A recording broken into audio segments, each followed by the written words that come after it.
to be the head, the crown of all istighfars. But before we learn and understand this dua, let's first address the question that why is istighfar important, especially now when we are in the last few nights of Ramadan. Imagine these last few nights as a golden opportunity, a final sprint towards spiritual cleansing. It's like having a chance to reset, to wipe the slate clean. And what's the most powerful tool for this? Istighfar. So the need for doing istighfar in these days and nights becomes paramount. And that's why even the dua for the Laylatul Qadr is basically an istighfar that you learned in the last class, Alhamdulillah. And there are many benefits of doing istighfar. Number one, purification of the heart. Istighfar cleanses the heart from the stains of sin, allowing it to become a vessel of divine light. It's like polishing a mirror, so it reflects more clearly, and we hope and pray that our du'as and istighfars that we have been doing so far will help us achieve this goal. Secondly, attainment of Allah's mercy. Allah subhanahu wa ta'ala loves those who turn to Him in repentance. During Ramadan, and especially in these last nights, His mercy is overflowing. Istighfar opens the door to that mercy. Relief from distress. When we feel burdened by our mistakes, istighfar brings relief and peace.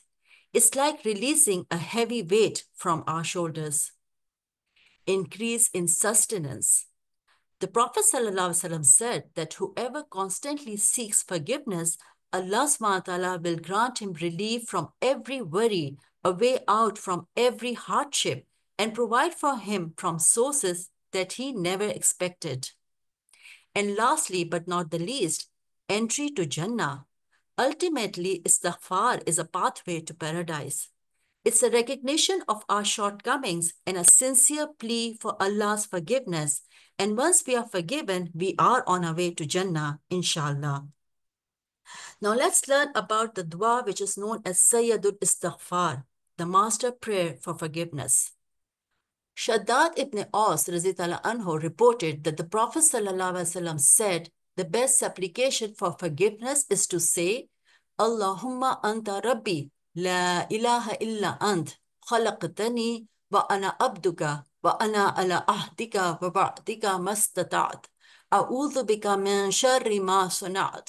Abu'u laka bi ni'matika alayh, wa abu'u bi dhanbi, faghfir li. Innahu la yaghfiru dhunuba illa ant.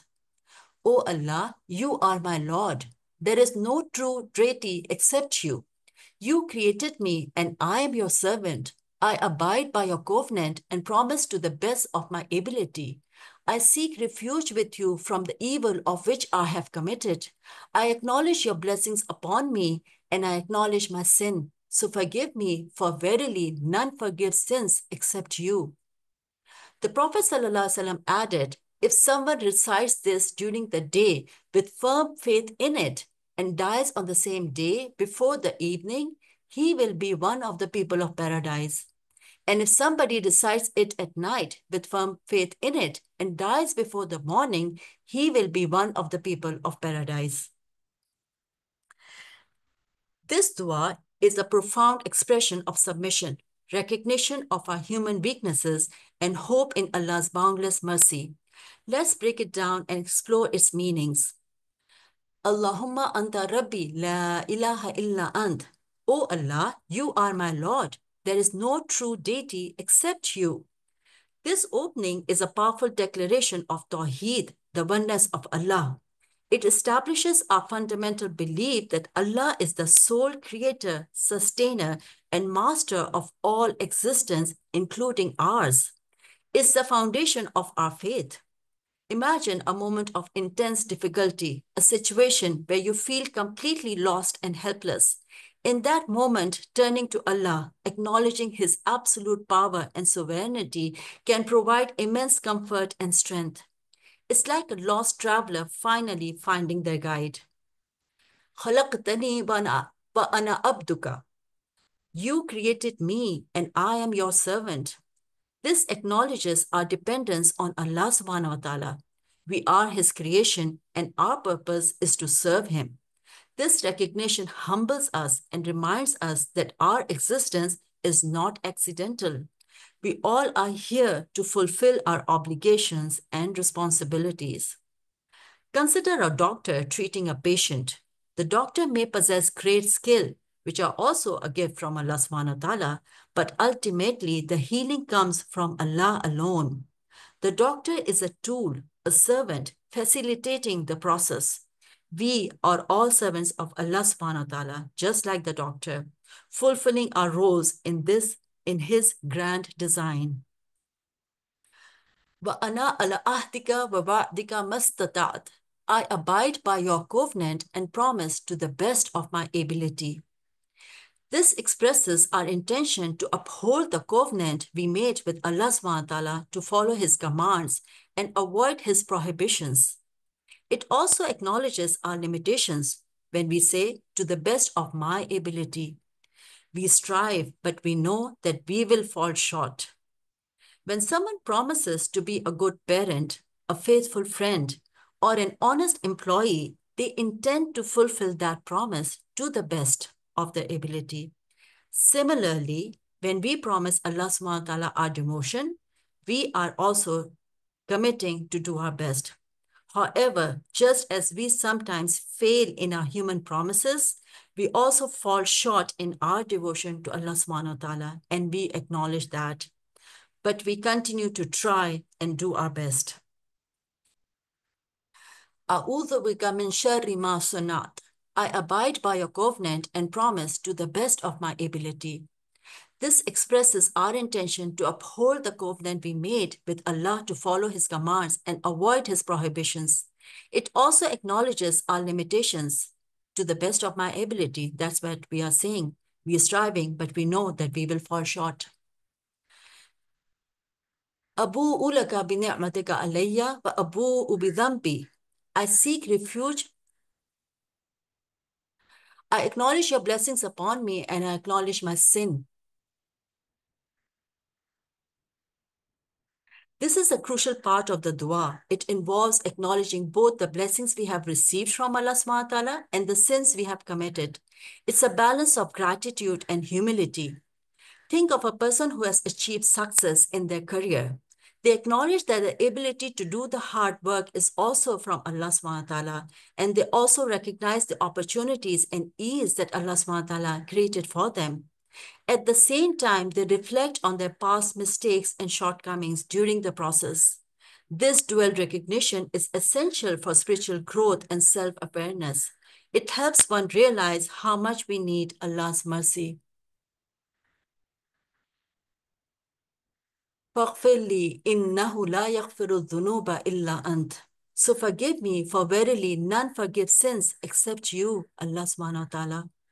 This is the final plea for forgiveness. It is a declaration of our belief that only Allah can forgive our sins. We place our hope in His infinite mercy. When someone deeply regrets a mistake they have made, they may seek forgiveness from the person they have wronged. While that forgiveness is valuable, it is ultimately Allah's forgiveness that we seek. Just as a person can go to a specialist for a particular medical issue, we go to Allah for the forgiveness of our sins, because only He can truly heal our souls. He is the only one who can cure the deep wounds caused by our wrong actions. In essence, this dua is actually a declaration of our faith. It is an acknowledgement of our dependence on Allah subhanahu wa ta'ala. It is a recognition of Allah's countless and many, many blessings on us. It's an admission that we are prone to making the wrong choices and doing sins. And finally, it is an appeal for forgiveness. So in order to reap the most benefits from this Sayyidul Istighfar, we should do it with full focus and attention. Some points to help you be mindful and present are: number one, reflect on the meanings. Don't just recite the words, truly contemplate their significance. Think about your own sins and Allah's countless blessings on you. Recite with sincerity. Let your heart be present in the dua. Express your remorse and your hope for forgiveness. Make it a regular practice. Recite this dua daily, once in the morning and once in the evening. As the Prophet ﷺ said that if somebody recites this during the day with firm faith in it and dies on the same day before the evening, he will be one of the people of paradise. And if somebody recites it at night with firm faith in it and dies before the morning, he will be one of the people of paradise. May Allah subhanahu wa ta'ala make us among the people of paradise. Ameen. Make it a regular part of your daily morning and evening askar, especially during these last few nights of Ramadan. Understand the power of admitting your mistakes. Know that humility is the key to Allah subhanahu wa ta'ala's mercy. Visualize the benefits of istighfar. Imagine your heart being cleansed, your burdens being lifted, and your path to paradise being opened for you. You are running on that path towards Allah subhanahu wa ta'ala, towards His forgiveness, towards His Jannah. That is our goal for this Ramadan. May Allah ta'ala accept it from all of us. Now let's mindfully make this dua and try our best to be present when we read it. Allahumma anta rabbi la ilaha illa ant khalaqtani wa ana abduka wa ana ala ahdika wa ba'dika mastata'at. أعوذ بك من شر ما صنعت أبوء لك بنعمتك علي وأبوء بذنبي فاغفر لي إنه لا يغفر الذنوب إلا أنت. O Allah, you are my Lord. There is no true deity except you. You created me, and I am your servant. I abide by your covenant and promise to the best of my ability. I seek refuge with you from the evil of which I have committed. I acknowledge your blessings upon me, and I acknowledge my sin. So forgive me, for verily none forgives sins except you. Ameen. Let's read it one more time. Allahumma anta rabbi la ilaha illa ant khalaqtani wa ana abduka wa ana ala ahdika wa ba'dika mastata'at. أعوذ بك من شر ما صنعت أبوء لك بنعمتك علي وأبوء بذنبي فاغفر لي إنه لا يغفر الذنوب إلا أنت. O Allah, you are my Lord. There is no true deity except you. You created me, and I am your servant. I abide by your covenant and promise to the best of my ability. I seek refuge with you from the evil of which I have committed. I acknowledge your blessings upon me, and I acknowledge my sin. So forgive me, for verily none forgives sins except you. Ameen. Today is our last class of Ramadan. May Allah SWT accept all that we have been learning in these classes as His ibadah. May He accept all our fast, our charities, our duas, and may He forgive all our shortcomings and cleanse and heal our hearts and souls. Ameen. Allahumma innaka afuwan tuhibbul afwa fa'fu anni. Allahumma innaka afuwan tuhibbul afwa fa'fu anna. Ameen. Ya Rabbal Alameen. سبحانك اللهم وبحمدك نشهد أن لا إله إلا أنت نستغفرك ونتوب إليك. Assalamu alaikum wa rahmatullahi wa barakatuhu.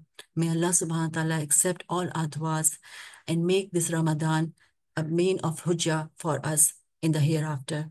May Allah ta'ala grant us peace and tranquility to all the Muslims around the world. Ameen. Ya Rabbal Alameen. Assalamu alaikum wa rahmatullahi wa barakatuhu.